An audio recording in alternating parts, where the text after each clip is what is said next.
우리가 그동안 살펴보고 있는 사도행전 이 9장의 내용은 사울의 하나님께서 부르시는 그 순간부터 또 어떤 변화와 어떤 사명들을 감당하려고 하는지에 대해서 쭉 살펴보고 있습니다.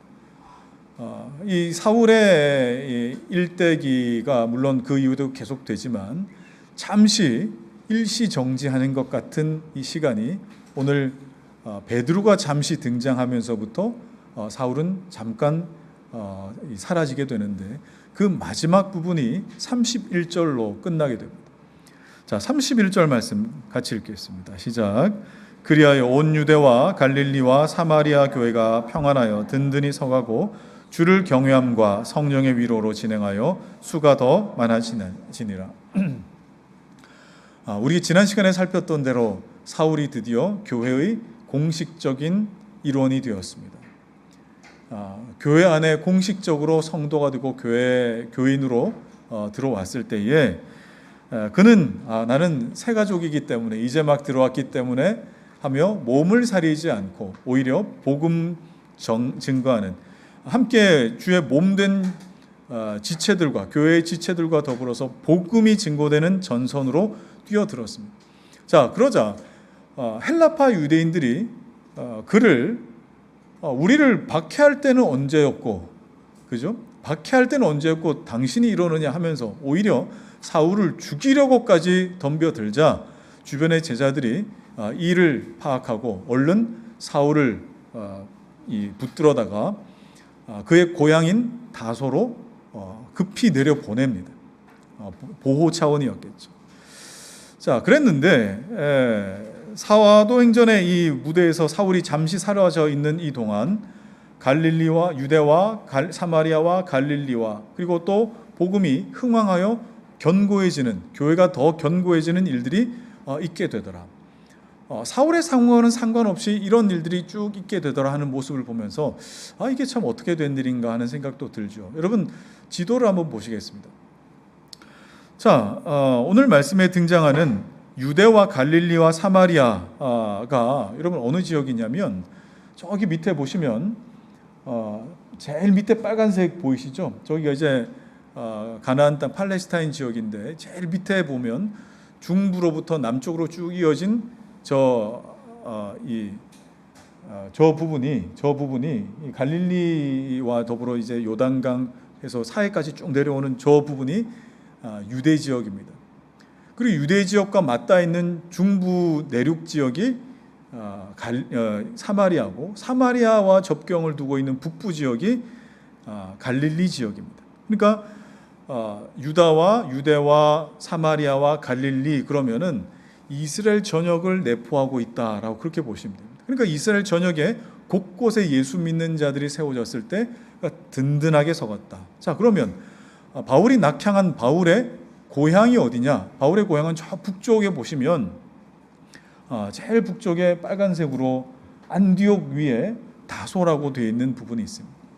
저 다소가 이 사울의 고향이 됩니다. 저기까지 멀리 피신을 해야 했던 것 여러분 우리가 본다면 그때 당시 상황이 만만치 않았구나. 그럼에도 불구하고 교회는 든든히 세워져 갔구나. 평안이 있었고 위로가 있었구나. 자, 그 이유가 무엇인지 오늘 보니까 주를 경외함과 성령의 위로로 나갔기 때문이다 라고 합니다. 여러분, 위로가 뭡니까? 위로. 자, 헬라어로 파라클레시스라고 하는 이 말이 성경에 참 많이 나오는데 대부분 위로 또는 권면 이런 식으로 번역되어서 나타납니다.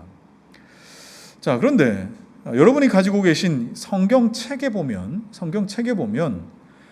이 단어에 각주가 이렇게 붙어 있고 또는 후원으로라고 되어 있습니다. 보통 성경책에 다 그렇게 기록이 되어 있을 겁니다. 자, 이 단어가 사용된 다른 많은 기록에서는 찾을 수 없는 각주예요. 다른 곳에 찾을 수 없는 각주가 붙어 있습니다. 또는 후원으로. 자, 그렇다면 이 위로의 성격을 우리가 짐작할 때에 그냥 우리가 생각하는 그런 위로인 것과 동시에 성령의 위로, 성령의 후원으로도 생각할 수 있겠다 싶은 거죠. 자, 그럼 여러분, 후원이 뭡니까? 후원은 말 그대로 뒤에서 돕는다라는 뜻이죠. 뒤에서 돕는다. 우리 교회가 처음 세워지고 이렇게 교회로 자리 잡아갈 때에 이름도 빚도 없는 분들의 많은 후원들이 있었습니다. 그래서 교회가 세워질 수 있었습니다. 여러분이 앉아 계신 의자를 누군가가 후원하셨습니다. 또 이 앞에 보이는 강대상도 누군가 후원하셨고, 마이크도 마찬가지. 그리고 건반, 우리가 찬양할 때 쓰는 건반도 마찬가지. 찬양팀이 쓰는 마이크도 마찬가지. 후원받은 것들이 참 많습니다. 그래서 이 교회가 힘을 얻어갈 수 있었어요. 사람이 이렇게 뒤에서 돕는 것으로도 교회가 이렇게 든든히 힘을 얻어갔는데, 만약에 천지를 창조하신 하나님께서 우리를 후원하신다라고 한다면 여러분, 얼마나 큰 힘을 얻을 수 있겠습니까? 이제 이 장소에서 예배드릴 날도 한 달 정도 남았습니다. 이제 한 달 뒤에 예배당을 이전하게 될 텐데, 정말 우리에게 필요한 것이 바로 이런 것 아닌가? 성령의 후원으로 교회가 든든히 세워져 가면 좋겠다, 이런 마음이 있습니다. 자, 그런데 오늘 본문에는 교회가 든든히 세워질 수 있던 그 이유에 대해서 성령의 후원만 언급된 게 아니에요. 자, 그와 더불어서 뭐라고 합니까? 주를 경외함과 성령의 후원으로, 이렇게 되어 있습니다. 주를 경외함과 성령의 위로로, 성령의 후원으로. 자, 여러분, 순서를 잘 보셔야 됩니다. 성령께서 후원하셔서, 성령께서 위로하셔서 주를 경외했다가 아니라, 주를 경외하고 주를 경외함이 우선이고, 그 이후에 성령께서 위로와 또 성령께서 후원하셨다라고 하는 기록이 이어져 나오는 것이죠. 당시 초대교회 성도들은 다른 어떤 것보다 주를 경외함이 우선이었습니다. 경외한다. 여러분, 경외한다는 것이 뭘까요? 성경에는 경외한다라고 번역한 여러 구절이 나오는데, 히브리어에서는 구약성의 히브리어에서는 야레, 또는 헬라어에서는 포보스라고 하는 말들로 표현됩니다. 경외하다라고 주로 표현되어 있지만 상당한 부분에 있어서 두렵다라고 하는 그런 의미로 드러나요. 그러니까 경외한다 그러면 어떤 거룩한 두려움, 이런 식으로 우리가 이해를 많이 하는데, 그렇게 어떤 복잡한 2차적인 어떤 의미를 갖기보다는 저는 더 직관적인 표현이 더 적절해 보입니다. 뭐예요? 그냥 두렵다는 거예요. 그러니까 영어 성경에도 뭐라고 표현되어 있습니까? The fear라고 표현되어 있어요. 그러니까 두렵다라고 하는 거예요. 근데 우리는 두려움에 대해서 그렇게 썩 호감을 갖지 않습니다. 두려움은 안 좋은 것이라 생각합니다. 그래서 사람들은 종교가 하는 그 기능 중에 큰 부분이 사람이 갖고 있는 그 어떤 삶에 대한 두려움, 또 자연에 대한 두려움, 내 인생에 대한 그 두려움을 일정 부분 쇄신시켜주는 것이 종교의 기능이다라고 생각하기도 하지 않습니까? 그죠? 그러나 성경은 뭐라고 합니까? 하나님을 두려워해라 라고 가르치고 있습니다. 왜 그럴까요? 왜 그럴까요? 그 이유는 하나님을 두려워할 줄 아는 사람만이 진정으로 하나님을 사랑할 수 있기 때문에 그렇습니다. 하나님을 두려워할 줄 알아야 하나님을 사랑할 수 있어요. 아담이 하나님 앞에 죄인으로 드러났을 때에 그가 느낀 첫 번째 감정은 두려움이었습니다. 그러나 이제 사람들은 어떻게 생각하죠? 하나님이 어디 있어? 하나님이 어디 있느냐며 하나님을 두려워하지 않고, 그 두려워하지 않음이 하나님을 무시하는 쪽으로 흘러가고 있습니다. 그러나 성경 분명히 말씀하시죠. 자, 시편 145편 19절 20절 보겠습니다. 시작. 그는 자기를 경외하는 자들의 소원을 이루시며 또 그들의 부르짖음을 들으사 구원하시리로다. 여호와께서 자기를 사랑하는 자들은 다 보호하시고 악인들은 다 멸하시리로다. 오늘 이 시편의 기록대로 하나님께서 자기를 경외하는 자, 곧 자기를 두려워하는 자와 자기를 사랑하는 자를 나란한 높이에서 하나님은 이해하고 계십니다. 자, 그리고 또 있습니다. 시편 147편 11절 말씀 읽겠습니다. 시작. 여호와는 자기를 경외하는 자들과 그의 인자하심을 바라는 자들을 기뻐하시는도다. 하나님을 두려워하는 자들은 동시에 그의 인자 곧 하나님의 사랑 헤세드, 하나님의 그 사랑을 동시에 기대한다. 하나님을 두려워하는 자들이 하나님의 사랑을 기대할 수 있다라고 말씀하고 계십니다. 그리고 하나님은 이런 자들을 기뻐하신다. 그래서 오늘 초대교회 성도들은 분명히 사울의 일들로 인한 헬라파 유대인들의 박해 때문에 분명히 두려움에 처할 법도 한데 교회 성도들은 오히려 하나님을 두려워하죠. 하나님을 두려워함.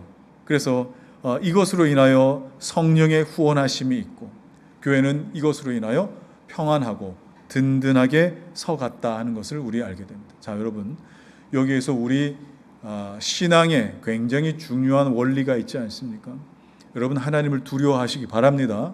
하나님을 두려워할 줄 알길 바랍니다. 하나님을 내 존재로, 인격으로, 내 영으로 두려워한다라고 한다면 그 두려움이 정말 두려움을 변하게 하실, 그 두려움이 변하여 내 기도되게 하였고, 누가 하십니까? 성령의 후원으로 말미암아 내 마음을 바꾸시든지, 성령의 후원으로 말미암아 내가 이 세상을 두려워함보다 하나님 두려움이 더 커서 이 세상을 넉넉하게 살아가게 하시든지, 성령의 후원으로 말미암아 나에게 지혜를 주시든지, 내가 이 세상에 필요할 때 나로 말미암아 넉넉히 그 걸음 걸어가게 하시든지, 그 모든 것은 하나님을 두려워하는 그 자들에게 하나님 힘주시고 위로하시고 능력 주셔서 걷게 하시더라. 이것이 교회의 평안함으로 나타났다는 사실입니다. 하나님을 두려워하는 마음이 없는 사람, 하나님 앞에 나올 수 있겠습니까? 만약에 그렇게 하나님 두려움 없이 예배하고 하나님 두려움 없이 나온다고 할지라도 그냥 적당하게 믿으면서 자기가 살고 싶은 대로 살지, 하나님 앞에 두려움을 가지며 나를 부인하는 그런 어떤 모습으로 살 필요가 있겠느냐. 오늘날 기독교가 감상주의에 젖어서 우리 하나님은 나를 언제나 사랑하시는 하나님, 언제나 내가 뭔 짓을 해도 용서해 주시는 하나님, 나를 환영하시는 하나님, 그 정도로 생각하고 이런 하나님을 찬양해 라고 우리가 생각하겠지만, 여러분, 하나님이 그런 하나님만 계신 건 아닙니다. 그냥 그건 내가 믿고 싶어하는 것으로 내가 믿는다고 할 뿐 아니겠습니까? 정말 하나님을 온전히 알지 못하기 때문에 내가 하나님 앞에 죄인이라는 사실을 두려움 없이 그저 사랑의 하나님, 용서의 하나님, 이 정도로만 알고 있다면 여러분, 그 이후에 따라오는 하나님을 온전히 사랑함도, 또 하나님 안에 누리는 그 기쁨도 누릴 수가 없는 것입니다. 저는 개인적으로 바라건대 정말 이 땅의 교회가 이 세상에 정말 아픈 손가락과 같은 그런 위치에 있는 것처럼 보이는데, 이때 교회가 먼저 회복해야 할 것은 정말 하나님을 두려워할 줄 알음을 먼저 회복해야 될 것 같습니다. 그때 성령 하나님은 이 세상을 두려워하지 않도록 성령께서 후원하신다는 사실, 여러분 반드시 기억하시기 바랍니다. 제가 사도행전 초반에, 사도행전이라고 하는 이 기록은 사도행전 1장 8절의 말씀이 어떻게 이루어져 가는가 하는 것을 우리는 확인하며 갈 수 있다라고 이렇게 누차 말씀드렸습니다. 그래서 사도행전 2장의 오순절 성령께서 오신 오순절 성령 강림은 단순히 우리 성도들로 하여금 은사가 나타나게 한다거나 아니면 어떤 능력을 주기 위해서 나타남이 아니라 그랬죠. 그런데 참 많이들 성령께서 오시면은 우리에게 특별한 어떤 은사가 생기고 능력이 생긴다라고 그렇게 받아들이는데, 여러분, 성령께서 이 땅에 교회에 오신 그 이유는 그 이유 때문이 아닙니다. 어떤 이유 때문입니까? 예수님의 그 메시아 사역, 예수께서 이 땅에서 펼치신 그 메시아 사역을 교회가, 예수를 믿는 자들이 계속 이어받아 가기를 소망하셨기 때문입니다. 자, 이것이 바로 사도행전 1장 8절이 가리키고 있는 말씀입니다. 자, 따라서 성령님께서 주의 몸된 교회 가운데 부어지셨다라고 하는 것을 이제 예수님 시대 끝났다, 예수님 시대는 끝나고 이제 성령의 시대가 되었다라고 여러분들이 이해하시면 절대 안 되겠죠. 그게 뭡니까? 그게 곧 양태론이라 불리는 거예요. 구약에는 성부의 시대요, 신약은 성자의 시대요, 이제는 성령의 시대다. 그래서 시대마다 하나님은 모양을 바꾸어 나타나신다. 그러니까 여러분 자꾸 이단의 교주들이 내가 곧 바뀌어 나타난 성령 보혜사다라고 그렇게 이야기하는 거 아니겠어요? 여러분 그렇지 않습니다. 물론 외형적으로는 겉으로는 예수님의 공생의 사역이 끝난 것처럼 보일 수 있겠습니다. 그러나 알고 보면 그 공생의 사역은 예수 그리스도의 메시아 사역의 시작에 불과한 거예요. 시작에. 예수님의 메시아 사역의 본론은 언제부터 시작이에요? 오순절 성령 강림 이후에부터 비로소 본론이 시작되는 거예요. 누구를 통해서요? 교회를 통해서. 그러니까 우리가 단순히 예수께서 메시아 또 그리스도로 이 땅 가운데 오셨던 그 30년 동안의 예수님, 말구에 나셨고 기적 일으키셨고 십자가에 달려 죽으셨다 부활 승천하신 요 내용 30여 년 정도만 우리가 딱 생각을 해서 이제 예수님 메시아사 끝났고 이제 교회가 복음 증거하며 사는 것이구나. 여러분 그런 차원의 것이 아닙니다.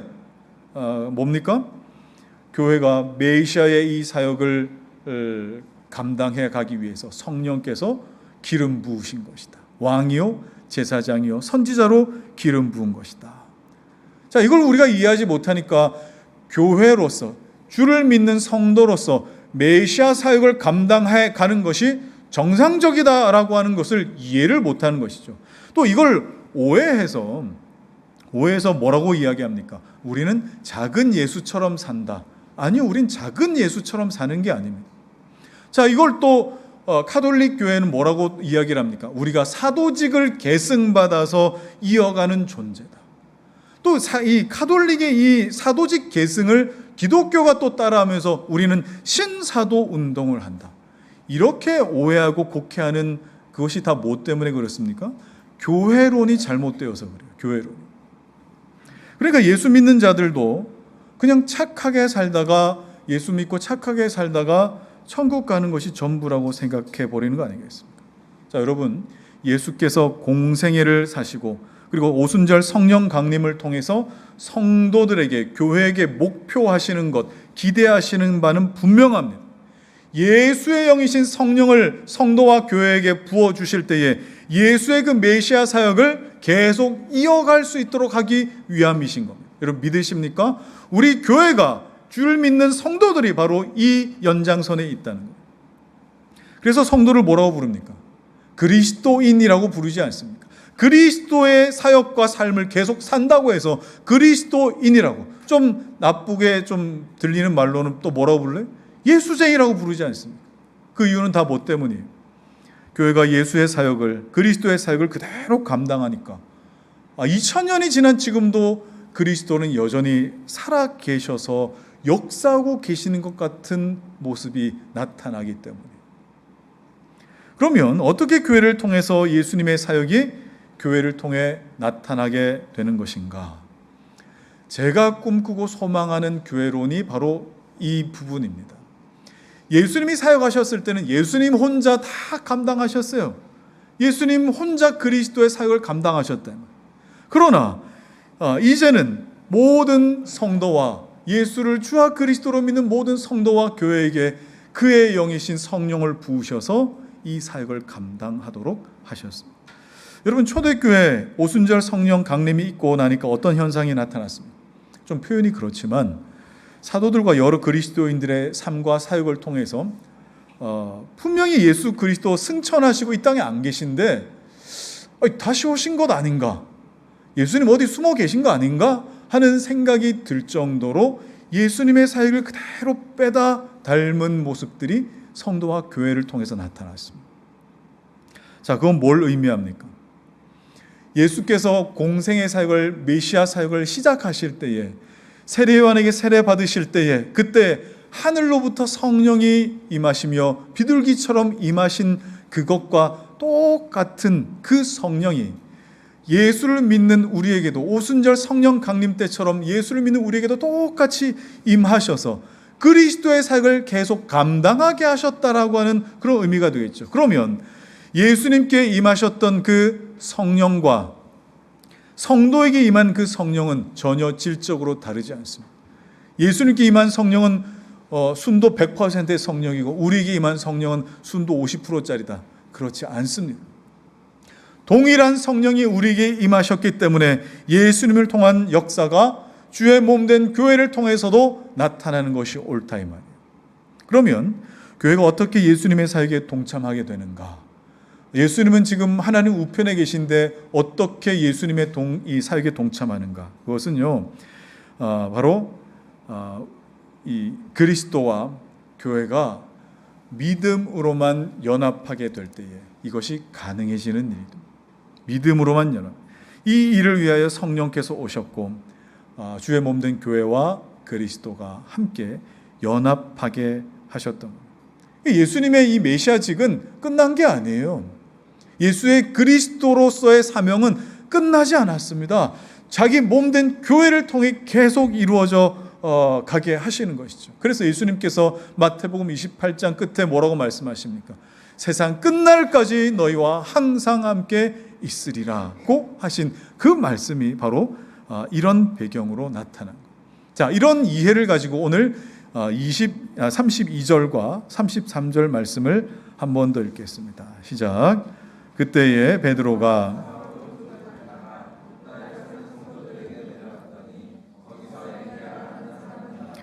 그는 중풍병으로 침상 위에 누운 지 8회라.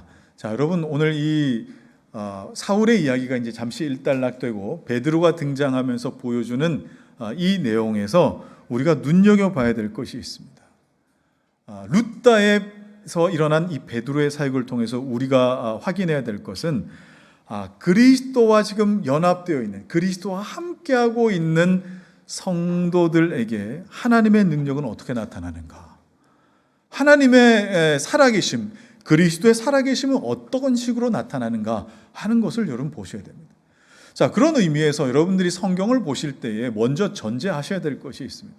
베드로가 사도행전에서 참 여러 가지 이적과 놀라운 일들을 펼쳤습니다. 사도행전 2장에 보면 베드로가 설교할 때 5,000명이 한꺼번에 주님 앞으로 돌아 나왔습니다. 사도행전 3장에 보면은 3장과 4장에 보면은 이 성전 미문에 앉아있던 안전뱅이가 나에게는 뭐 별다른 거 없지만은 나사렛 예수 이름으로 일어나 걸어라 했더니 그가 걷기도 하고 뛰기도 하며 하나님 찬양했습니다. 그리고 오늘 사도행전 9장에 이르렀을 때 8년 된 중풍병 환자가 베드로의 명령으로 인해서 회복되어 일어나 걷게 됩니다. 중풍병 환자가. 그러면 여러분 사도행전에 기록된 베드로 중심으로 일어나는 기적들이 몇 번이나 나올까요? 뭐 감옥에서 풀려난 사건도 있고 뭐 이런저런 하면은 한 5개 정도 될까요? 5개 정도? 그러면 베드로의 일생을 통해서 하나님께서 일으키신 그 기적은 5개, 뭐 한 6개 요 정도밖에 안 될까요? 아니요, 그렇지 않습니다. 훨씬 많을 겁니다.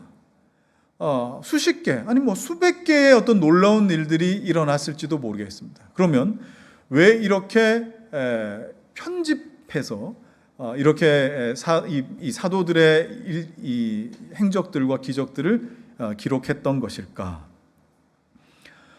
성경의 저자들은 그 저자가 나타내려고 하는 어떤 메시지가 교훈이 분명해요. 그래서 이 교훈에 합당한, 이 교훈에 필요한 이것을 증명해주고 증거해줄 수 있는 그 이적들을 선별해서 기록하지 처음부터 끝까지 그냥 일률적으로 줄줄이 나열한 거 아니라 이 말입니다. 그래서 베드로가 이 나타낸 여러 가지 이적들과 놀라운 일들이 있을 수 있겠지만 그 중에서도 누가가 의도하고자 하는 어떤 메시지를 드러내기 위해서 베드로의 이 사역이 나타냈다. 여러분 그렇게 기억하시면 좋겠습니다. 만약에 이렇지 않고 그냥 처음부터 끝까지 다 기록했다면 여러분 본질적인 교훈이 가리키고 있는 본질을 드러내기도 쉽지 않았을 것이고 그리고 성경의 분량도 굉장히 많아졌을 거예요. 요한이 그래서 뭐라고 표현합니까? 예수님의 일들을 다 일일이 기록하면 이 세상에 이 기록을 다 두기도 힘들 것이다 라고 할 만큼 예수님의 사역에는 이 생애에는 놀라운 일들이 많이 일어났던 것입니다. 자, 이것이 성경이 기록되어진 방법인데 오늘 본문에 누가는 애니아라고 하는 중풍병자 치료 사건을 특별하게 언급을 합니다. 자, 왜 그럴까요? 왜 그럴까요? 바로 여러분 중풍병, 이 애니아가 안고 있는 중풍병 때문이겠죠. 여러분 누가가 쓴 다른 이 복음서죠. 누가복음에는 예수님께서 중풍병 고치신 사건이 나옵니다. 여러분 기억하십니까? 침상에 메어진 채로 친구들이 이렇게 메어다가 사람들이 많아 들어가지 못하니까 지붕을 뚫어가지고 침상째 내려 놨던 그 사람, 중풍병 환자.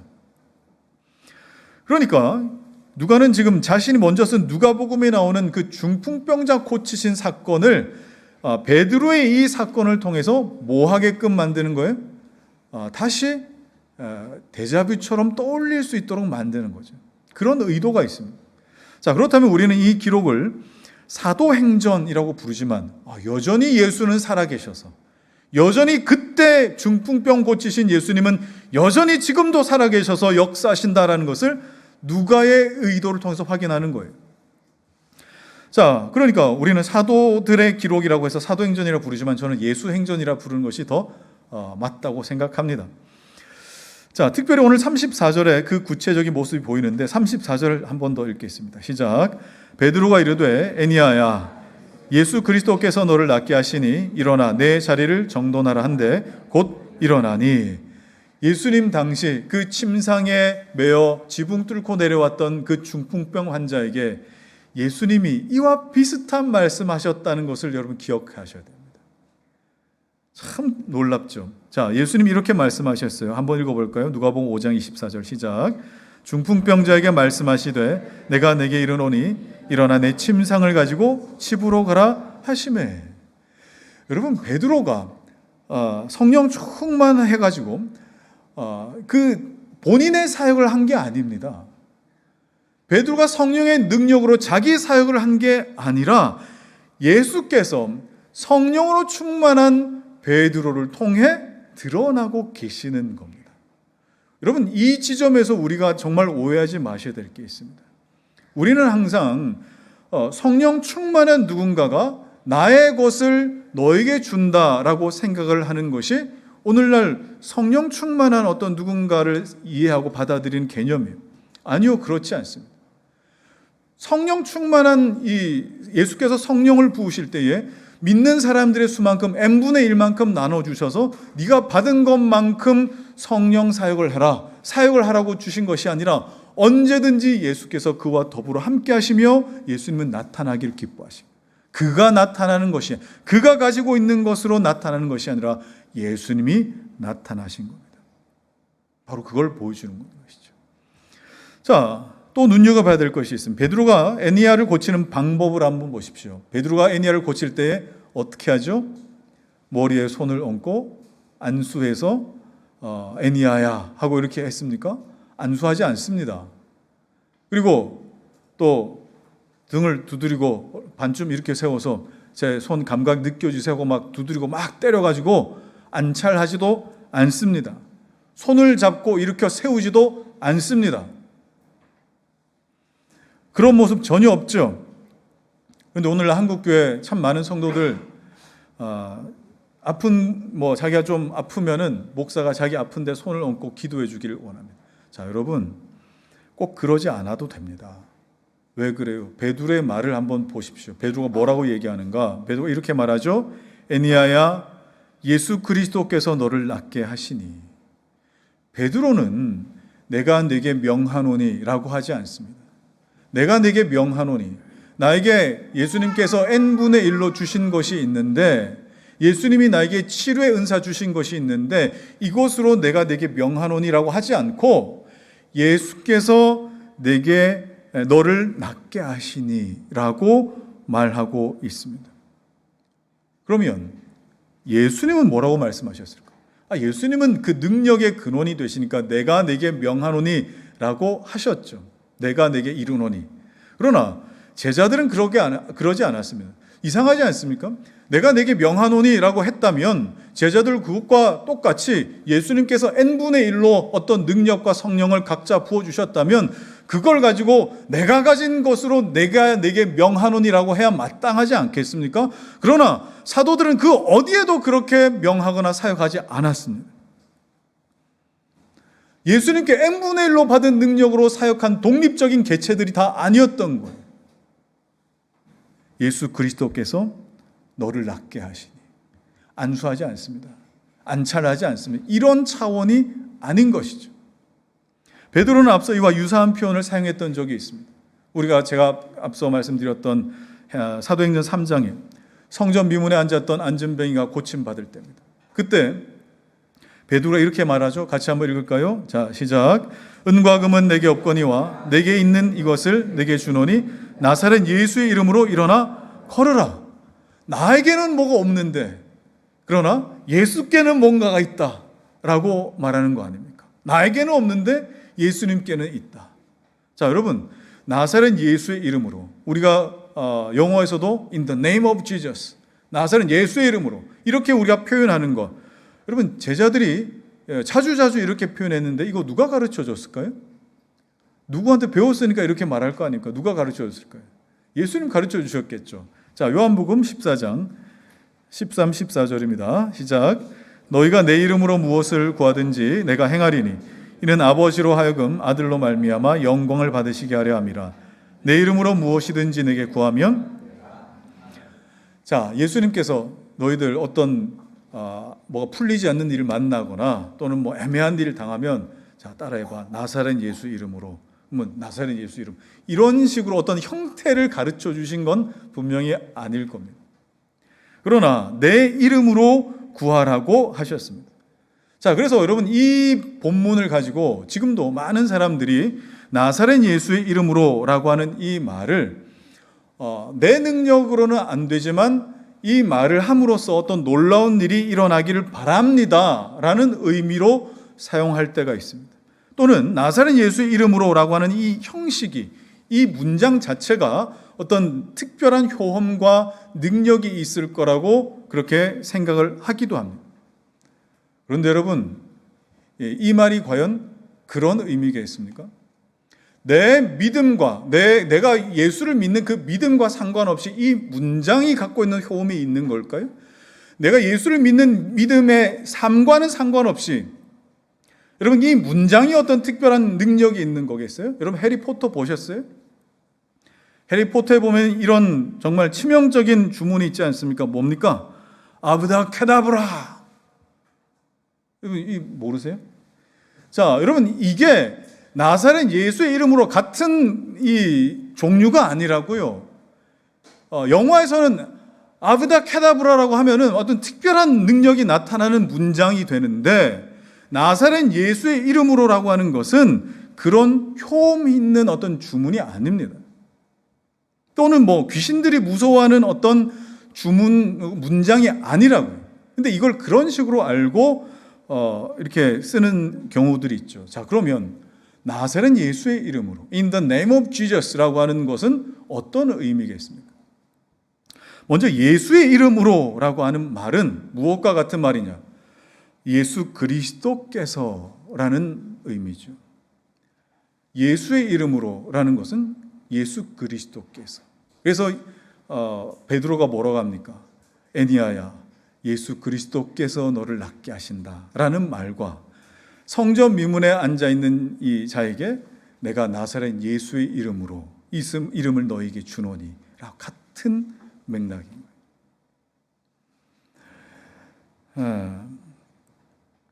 성전 미문에 있던 자가 나사렛 예수 이름으로 일어나 걷기도 하고 뛰기도 하며 하나님 찬양하자 갑자기 수많은 사람들이 몰려들었습니다. 그때 베드로가 뭐라고 이야기하는지 한번 들어보시죠. 자, 3장 16절 시작.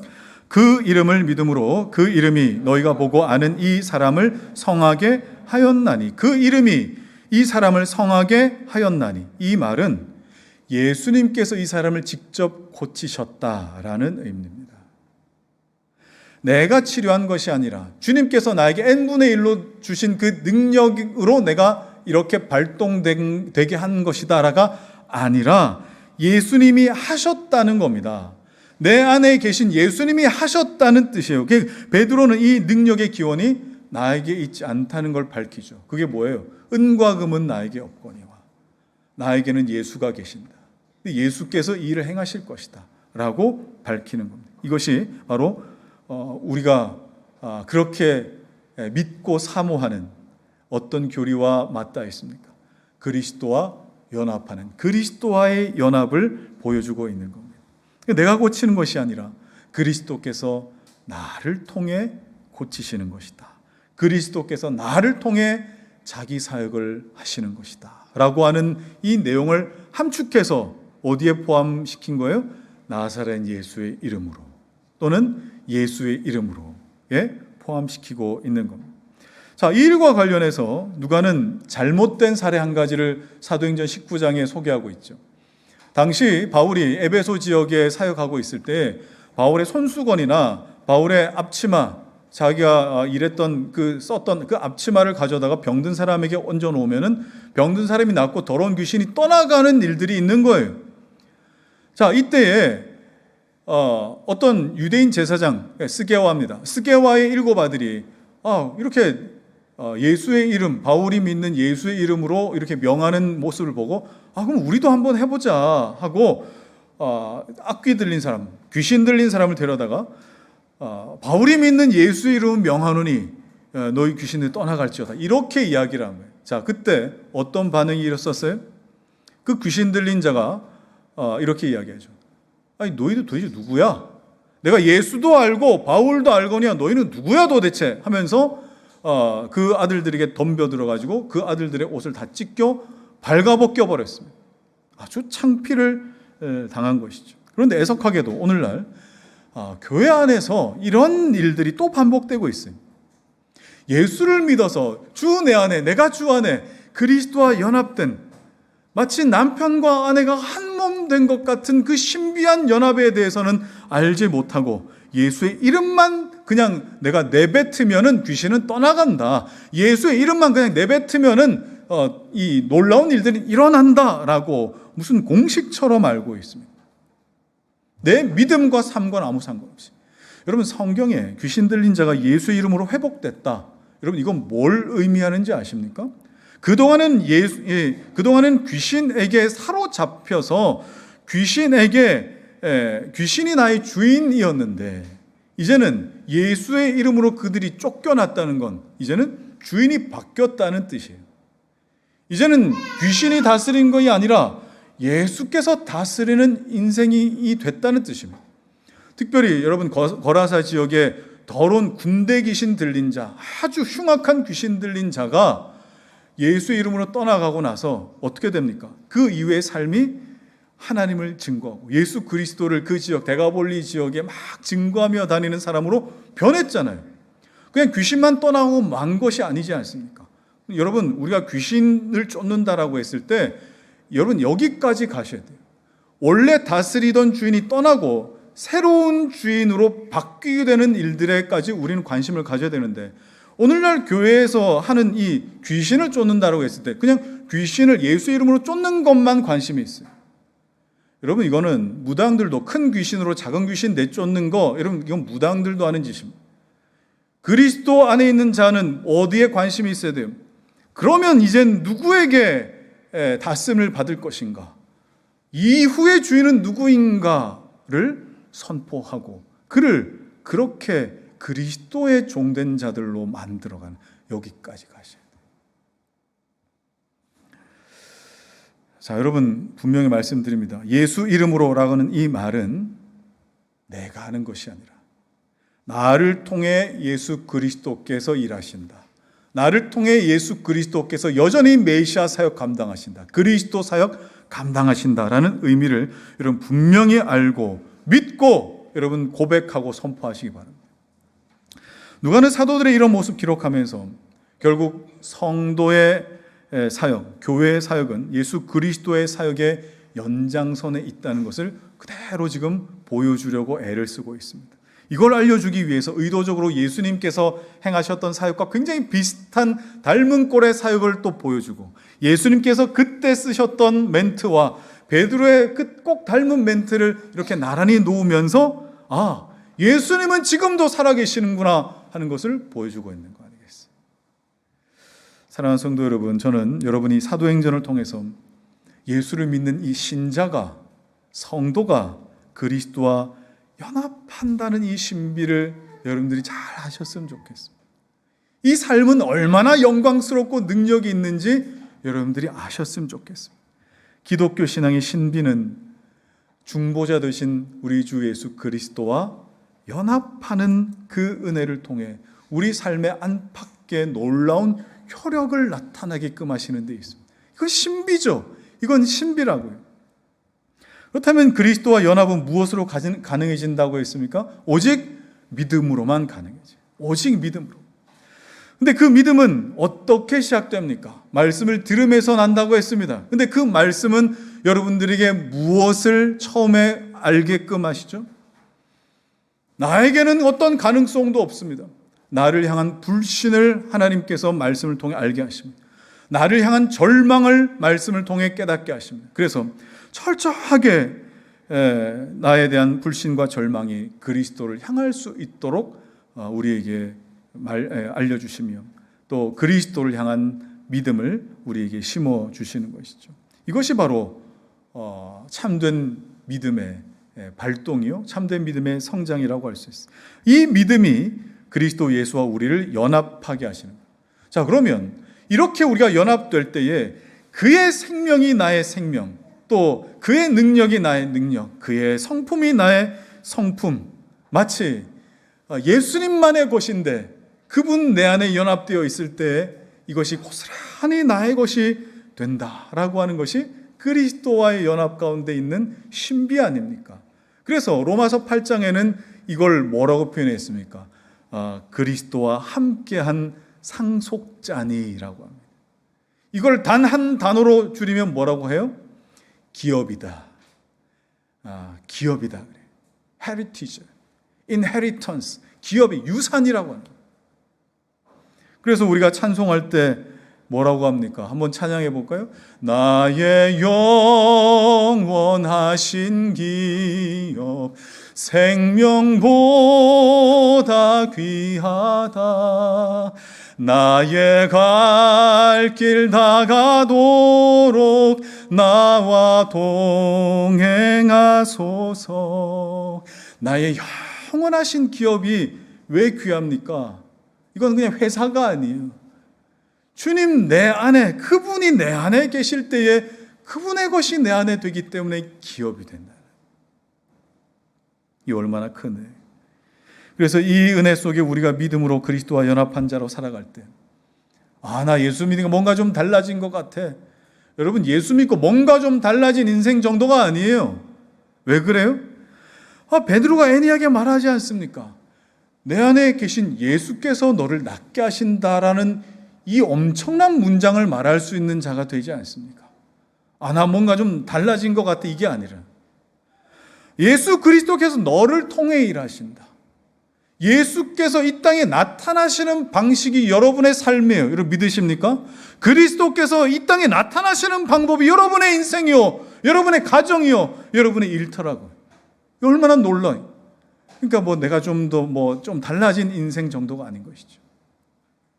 그런데 예수를 믿으면서 내가 예수 믿기 전에 보던 그 시선이 여전히 달라지지 않고 내 시선이다.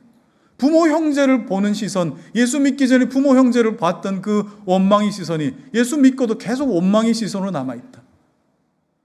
또 예수 믿기 전에 남편과 아내를 바라보던 그 시선이 여전히 그 시선으로만 남아있다. 여러분의 믿음은 무엇으로 도대체 증명하실 겁니까? 내가 그리스도가 연합한, 나와 그리스도가 연합한 어떤 증거도 없이 내가 예수를 믿었다, 또는 내가 나사렛 예수 이름으로 라고 하는 이 문장을 사용하는 것이 얼마나 여러분 피상적인 이야기가 되겠느냐. 여러분, 이 관계는 피상적이지 않습니다. 제가 어저께 제가 첫 사역지였던 그 교회 어떤 형제가 결혼한다고 해가지고 어저께 결혼식장에 다녀왔습니다. 이 형제는 이제 40이 다 됐습니다. 이제 40이 다 돼가지고 이제 좀 늦지막히 결혼을 이제 드디어 하는데 그래서인지 신부된 이 자매, 참 곱고 또 아름다운 또 자매, 어떻게 또 이런 자매를 만나게 됐을까 싶은 또 자매. 근데 그 자매에게 예물을 교환할 때 반지를 이렇게 끼워주는데 뜻밖의 무릎을 탁 꿇는 겁니다. 무릎을 탁 꿇어서 정말 내 존재를 담아 당신과 함께하기를 원합니다 하는 그런 어떤 이 모습 같았어요. 그래서 무릎을 꿇어서 반지를 이렇게 탁 끼워주는데 그냥 툭 끼워주고 마는 게 아니라 천천히 끼워줘요. 그리고 나서 이제 결혼식 내도록 또 그랬고 또 그 이후에 피로연 때도 그랬고 이 신부의 손을 놓질 않는 겁니다. 이 친구가 뭐가 그래 좋은지 신부의 손을 놓질 않고 계속 이제 붙들고 이제 다니고 있다. 그래서 제가 내가 알던 그 형제가 맞나? 저런 로맨스가 좀 있었나 하는 생각이 좀 들긴 했었어요. 그 눈을 보는데 그냥 막 꿀이 막 뚝뚝 떨어집니다. 그냥. 예? 여러분도 다 그렇게 결혼하셨죠? 왜 그러세요? 아니세요? 자, 여러분 그리스도와 정말 아름다운 연합이 믿음으로 이루어진다라고 했을 때 이걸 좀 비인격적인 어떤 개념처럼 여러분 이해하시는 경우가 있습니다. 여러분 그렇지 않습니다. 여러분 서로 부부가 한 몸 되는 일이 그냥 서로 믿어보자 하고 마치 무슨 등 떠밀려 가지고 이렇게 결혼해 가지고 사는 일들이 여러분 가능해집니까? 등 떠밀려서 여러분 부부가 서로 연합되는 일은 없습니다. 언제 서로 연합되죠? 사랑하되 뜨겁게 사랑할 때에 서로 연합할 수 있습니다. 근데 그 사랑의 기반이 어디입니까? 바로 믿음인 거예요. 이 사랑의 기반, 이 믿음이 없으면 절대 뜨겁게 사랑할 수 없는 일입니다. 그래서 바울은 이 연합의 신비에 대해서 이렇게 말씀하고 있습니다. 고린도후서 4장 14절 이하 16절입니다. 시작. 주 예수를 다시 살리신 이가 예수와 함께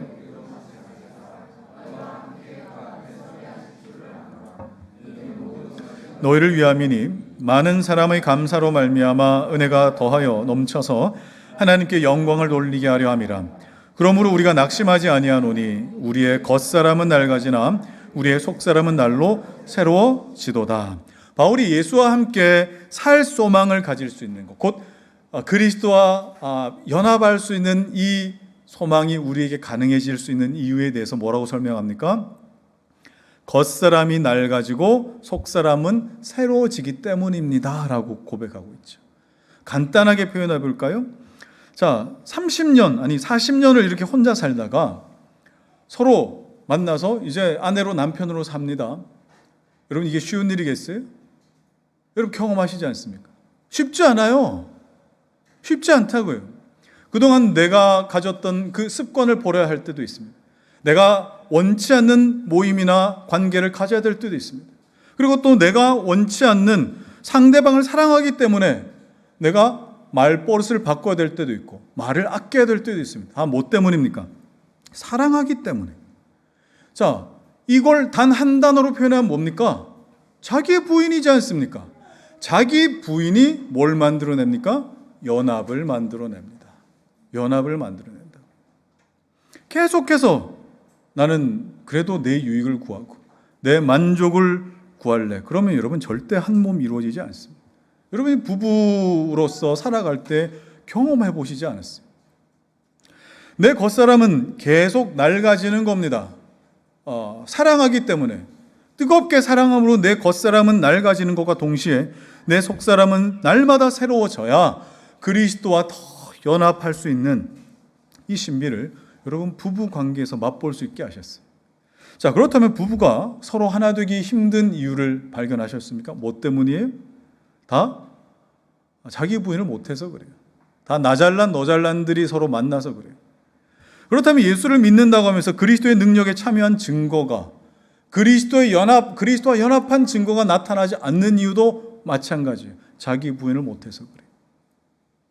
바울은 이런 자기 부인을 재미있게 표현한 이 말씀이 있습니다. 로마서 11장 17절 말씀. 자, 시작.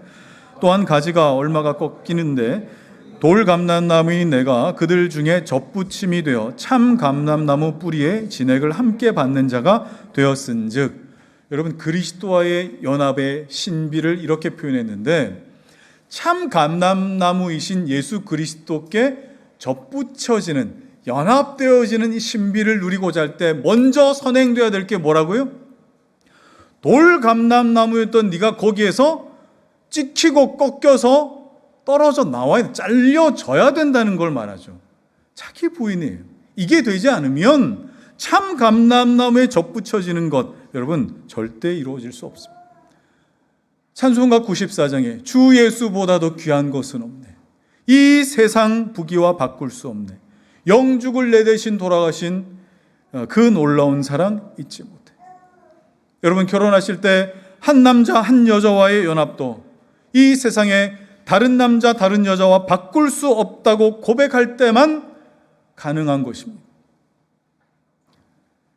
주 예수보다 더 귀한 것은 없다고 고백할 때 이 세상 어떤 것과도 바꿀 수 없는 삶을 사는 자들을 통해서만 그리스도와 연합의 신비는 나타나는 것이죠.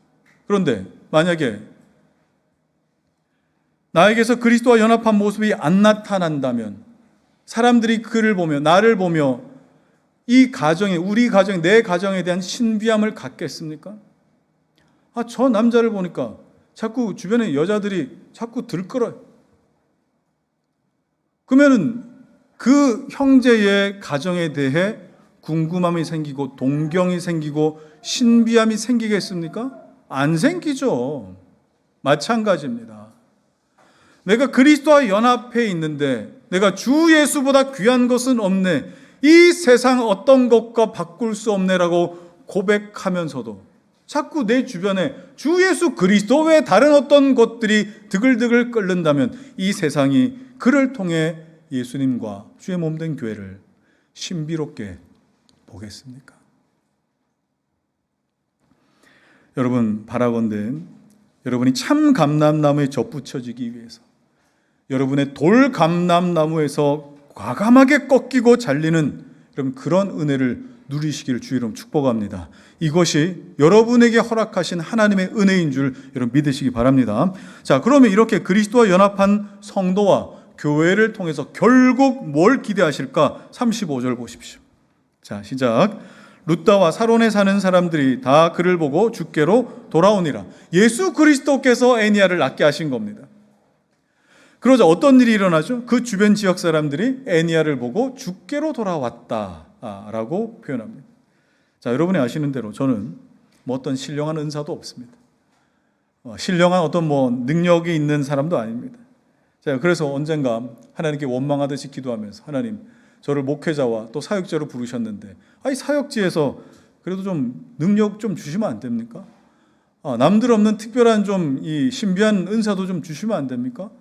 교인들 한 절반 이상은 다 방언하는 것 같은데 어떻게 나는 방언도 못합니까? 나는 그 절반 이하입니까? 이런 이 마음이 들어가지고 하나님께 떼쓰면서 기도했던 적이 있습니다. 그런데 그리스도와의 연합의 신비를 알고 주 내 안에, 내가 주 안에 있는 것에 그 풍성함이 무엇인지 알게 될 때에 내가 그렇게 기도했던 것이 얼마나 참 하찮은 기도였을까 하는 생각을 참 많이 합니다. 그런데 예수님의 거룩을 놓고 제가 간구했던 적이 없어요. 예수님이 아버지와 교제하시는 이 친밀함을 나에게도 주십시오, 이렇게 기도한 적이 별로 없어요. 그냥 하나님 능력 주십시오. 내가 그냥 손 얹으면은 병 낫게 해주시고 또 예언하게 해주시고. 자, 여러분, 뭐 때문에 이럴까요? 그 이면에는 뭐가 있을까요? 나를 돋보이게 만드는 자기 우상 숭배가 내 안에 도사리고 있는 거죠. 그래서 능력 달라는 겁니다. 그런데 하나님께서는 그리스도와 연합한 자들에게 능력 정도에 지나지 않으십니다. 그리스도 전부를 주기를 원하십니다. 그게 그리스도와의 연합이지 않습니까? 그의 인격, 그의 지혜, 그의 안목, 그의 성품, 그의 거룩, 하나님과의 친밀함, 이걸 모두 다 그리스도 안에 있는 자들에게 주기를 원하십니다. 그런데 교회 안에서 나는 그런 거 필요 없고요, 일단 능력 주세요. 능력 주셔서 내가 사역 잘해서 하나님 영광 돌리게 해주세요. 결국 근데 알고 보면 사람들이 나를 추종하도록 만들고 싶은 자기 우상 숭배의 욕망 때문입니다. 오늘 35절에 보니까 베드로의 기적을 본 사람들이 베드로를 추종하지 않습니다. 이상하지 않습니까? 베드로가 8년 된 중풍병자를 낫게 했는데 베드로를 충분히 추종할 법도 한데 베드로를 추종하지 않고 죽게로 돌아왔다. 뭐 때문에 그럴까요? 베드로는 그 모든 시작부터 마지막까지 자기 자신을 철저하게 드러내지 않고 감추고 있어요. 그래서 나 또는 내라고 하는 주어가 전혀 드러나지 않습니다. 베드로의 사역에 오직 그 예수 그리스도만. 예수 그리스도.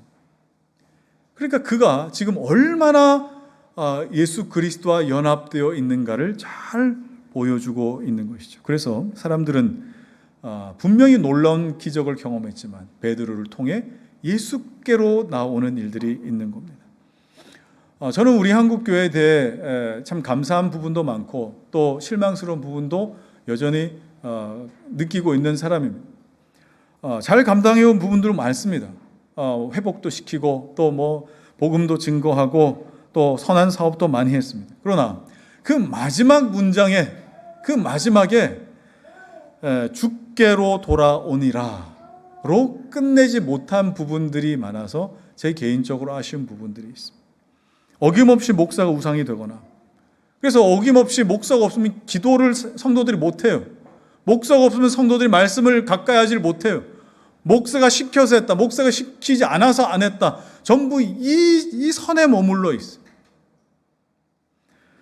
여러분, 저는 여러분에게 그리스도를 가리키는 자일 뿐입니다. 그리스도를 가리키는 자일 뿐이라. 그리스도를 보십시오. 주께로 돌아가십시오라고 가리키면은 어떤 분들은 목사님 손이 왜 이렇게 고우세요? 손 한번 잡아보면 안 돼요? 뭐 이렇게 또 반응하는 성도들이 있습니다. 아니요. 제 손을 보지 말고 제 손이 가리키는 예수 그리스도를 보시라고. 많은 사람들이 그리스도의 능력은 원하면서 그리스도를 따르는 것에 관심이 없어요. 그리스도 내 안에 계셔서 이 시대에도 여전히 그리스도는 자기 메시아의 사역, 그리스도의 사역을 나를 통해 드러내시기를 원하신다는 것에 별 관심이 없어요. 그저 형통하기를 원하고 편한 복음, 이 세상에 예수 믿고 잘 지내다가 천국 갈 때까지 잠시 기다리다가 천국 가서 더 좋은 삶을 살기 바라. 이 정도 차원을 벗어나질 않는 거예요. 여러분, 그런 천국 가고 싶으세요? 그리스도께서 이 땅에 나타나기를 원하고 원하시는데 마태복음 7장에 보면 그리스도를 따르게 하지 않고 그야말로 자기를 추종하게 만든 사역자들에 대한 심판이 선명하게 나타납니다. 자, 마태복음 7장 22, 23절 읽겠습니다. 시작. 그날에 많은 사람이 나더러 이르되 주여 주여 우리가 주의 이름으로 선지자 노릇하며 주의 이름으로 귀신을 쫓아내며 주의 이름으로 많은 권능을 행하지 아니하였나이까 하리니 그때 내가 그들에게 밝히 말하되 내가 너희를 도무지 알지 못하니 불법을 행하는 자들아 내게서 떠나가라 하리라. 주의 능력만 추구하며 살던 자들이에요. 주님 믿는 그 혜택만 보며 살던 자들이라 이 말이에요. 실제로 이렇게 살아도 많은 귀신들이 떠나갔나 봅니다. 많은 어떤 이 사역의 열매들도 있었나 봅니다. 그런데 이런 사람들 예수님 앞에 섰을 때 내가 너희를 도무지 알지 못하니 불법을 행하는 자들 내게서 떠나가라. 이들의 문제가 뭐예요? 결론적으로 말씀드리면 그리스도와 연합한 자들이 아니었다는 뜻입니다. 그리스도와 함께 하지 않고 그죠? 그리스도의 능력, 그리스도로 말미암은 혜택, 그리스도의 기적만을 바라며 자기 추종자 긁어 모으는 것, 자기 이름 높아지는 것에만 관심을 가졌다는 뜻입니다. 주님은 분명히 보여주셨죠. 이렇게 살아도, 이런 식으로 살아도 얼마든지 사역은 가능한 것처럼 보인다는 거예요. 그리스도와 연합하지 않아도 사람의 이런 재량만으로도 얼마든지 그럴듯해 보인다는 겁니다. 그런데 이들을 따르는 이들은 어떻게 되는 겁니까? 그리스도와 연합하여 그리스도 나타나시는 어떤 것에 관심 없고 그저 그리스도의 능력과 기적만 바라는 자들, 이런 자들을 따르는 자들은 어떻게 되는 거예요? 도매급으로 그리스도의 능력과 기적만 바라는 성도들 되지 않겠습니까? 주님은 이런 자들의 사역을, 그들의 삶을 일리걸이라고 하셨어요. 불법이라고 하셨어요. 여러분, 주의 능력 사모하는 거 여러분 중요합니다. 중요해요. 그러나 내가 주 안에, 주가 내 안에 거하시면 어디 그의 능력뿐이겠습니까? 그리스도의 모든 것을 누리는 자가 되지 않겠습니까? 여러분, 이 은혜를 여러분 사모하시고 내가 살아가는 삶이 그런 삶이라는 것을 여러분 알고 그렇게 살아가시는 여러분들의 인생이 되기를 축복합니다. 자, 이제 말씀 정리하겠습니다. 교회가 가진 특징, 여러분 뭐라고 했습니까? 하나님 우편에 계신 그리스도와 함께 연합하여 그리스도 여전히 이 땅 가운데 메시아 사역 감당하시도록 나의 삶을 내어 드리는 것이라 했어요. 그래서 교회를 통해 사람들은 그리스도를 봅니다. 교회를 통해, 여러분을 통해 이 세상 사람들은 예수 그리스도를 본다고요. 주께로 돌아가는 겁니다. 특별히 그리스도는 우리 믿음 속에만 머무는 그런 존재가 아닙니다, 여러분. 여러분을 천국에 이끌기 위한 어떤 특별한 어떤 분으로만 계시는 것이 아닙니다. 함께 연합하고 있는 여러분의 모습과 여러분의 인생을 통해서 실제로 눈에 보이는 존재로 여전히 이 땅 가운데 나타나시는 것. 우리가 이런 존재로 부름받았음을 여러분 다시 새기면서 우리 마지막으로 빌립보 1장 20절과 21절 읽고 마무리하겠습니다. 시작. 나의 간절한 기대와 소망을 따라 아무 일에든지 부끄러워하지 아니하고 지금도 전과 같이 온전히 담대하여 살든지 죽든지 내 몸에서 그리스도가 존귀하게 되려 하나니 이는 내게 사는 것이 그리스도니 죽는 것도 유익함이라. 살든지 죽든지 내 안에서 그리스도 여전히 이 세상에 나타나십니다. 여러분은 그런 존재로 부름받은 자들입니다. 우리 이렇게 부르신 우리 하나님께 감사하면서 우리 찬양하며 우리 나아가겠습니다. 교회여, 교회여 일어나라. 주께서 부르시니 두려움과 실패 내려놓고 교회여 일어나라. 교회여 일어나라. 주께서 보내신 우릴 부르신 삶의 자리에서 교회여 일어나라. 우린 세상의 빛 하나님의 편지 우리 교회를 통해 세상이 주를 보리라면 일어나라. 아버지 사랑으로 아버지 능력으로 서로 하나 되어 그 빛을 비추라. 노래하라. 아버지의 아버지의 크심을 이 삶의 노래로 주님을 나타내라. 일어나라.